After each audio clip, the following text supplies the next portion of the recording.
Sibling rivalry has been a theme that we all are familiar with. We have seen it in our personal lives, where one parent favors another sibling. Some may even relate with the favorite child reference. Was that an eye roll detected? Well, this one must be personal. This has led to competition between siblings and a not-so-healthy battle for either parent's attention. Some may not even bother and fall in the background. Well, this theme has been showcased on our television screens and movie theaters. For instance, the constant back and forth between Thor and Loki. Thor as the rightful heir to the throne, leading to an ongoing sibling rivalry. What about Elsa and Anna in Disney's Frozen? Despite their deep love, their sibling bond wasn't always smooth sailing. Elsa's extraordinary abilities created a barrier with her sister, leaving Anna to a feeling of isolation and envious of Elsa's perceived freedom. Elsa may have envied her sister's carefree spirit. This misunderstanding threatened to tear them apart, highlighting the challenges siblings can face when their paths diverge. While not siblings, Blair and Serena from Gossip Girl sure acted like it. They had a sibling-like bond where Blair, the mastermind with an iron grip on her social circle, envied Serena's effortless charm and natural ability to win people over. Serena, in turn, may have secretly admired Blair's unwavering ambition and strategic mind. This unspoken competition pushed them to constantly outdo each other. Yet, beneath the competitive spirit, a core of loyalty remained, highlighting the complex mix of envy and affection that can define close friendships. This brings us to a timeless sibling rivalry dealt with in the Bible between Cain and Abel.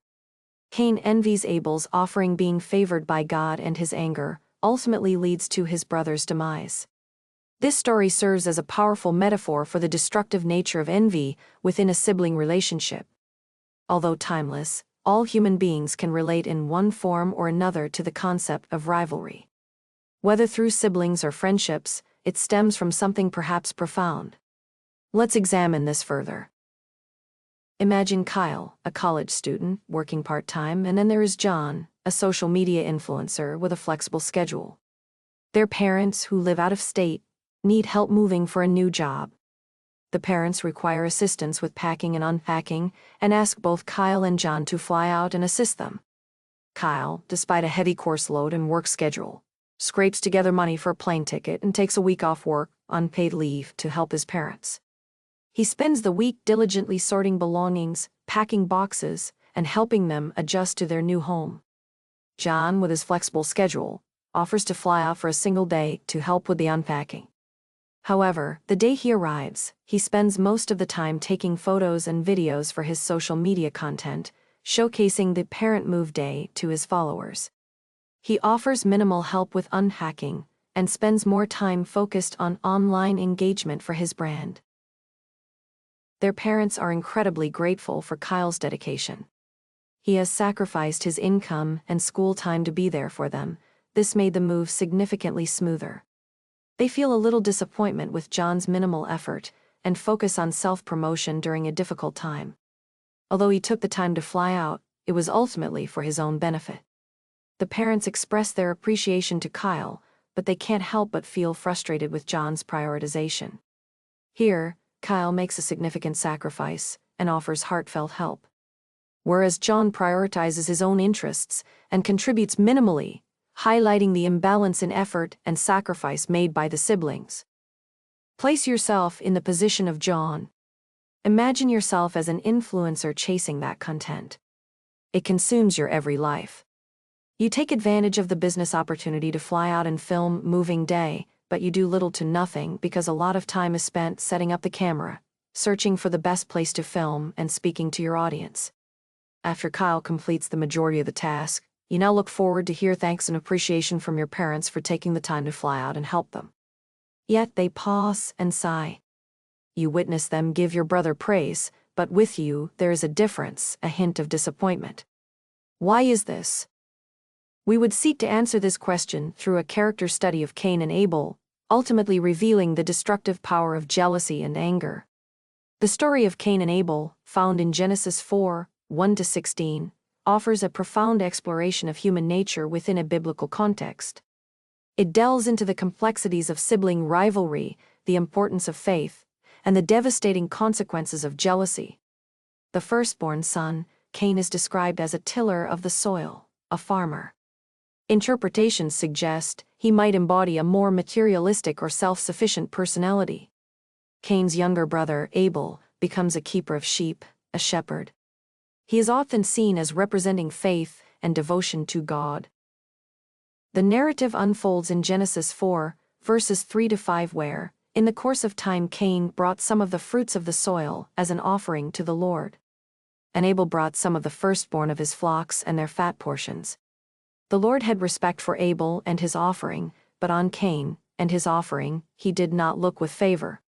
And Cain was very angry, and his face fell. God's favor towards Abel's offering ignites jealousy and anger within Cain.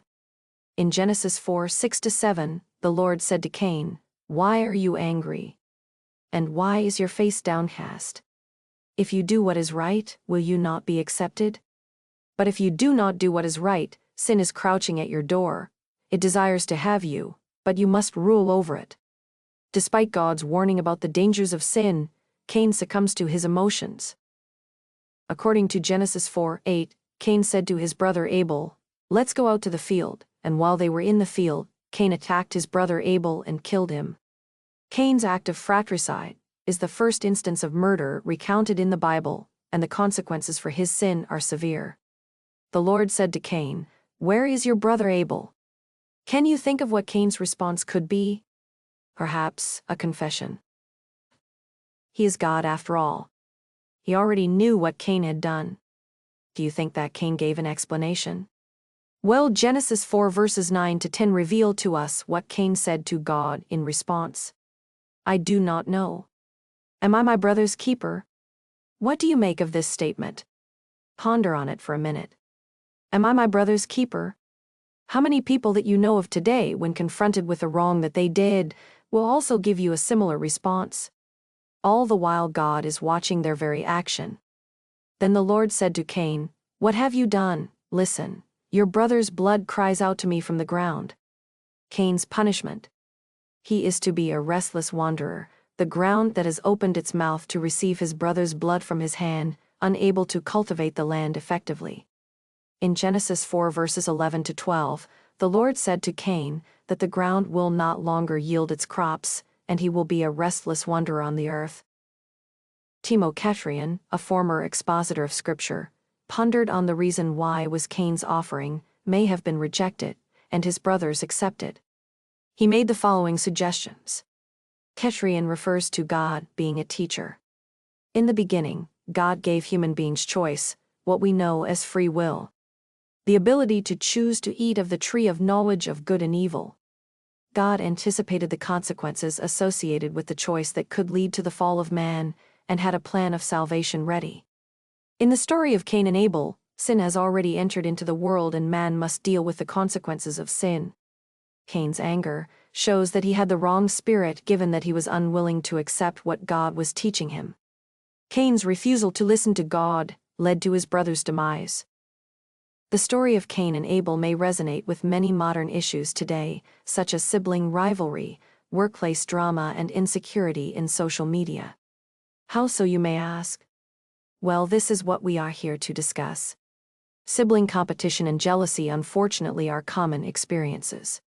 While most do not escalate to a demise similar to Abel, the story serves as a reminder of the importance of communication and managing negative emotions in a healthy way. The competitive nature of workplaces can breed feelings of envy towards a colleague's success.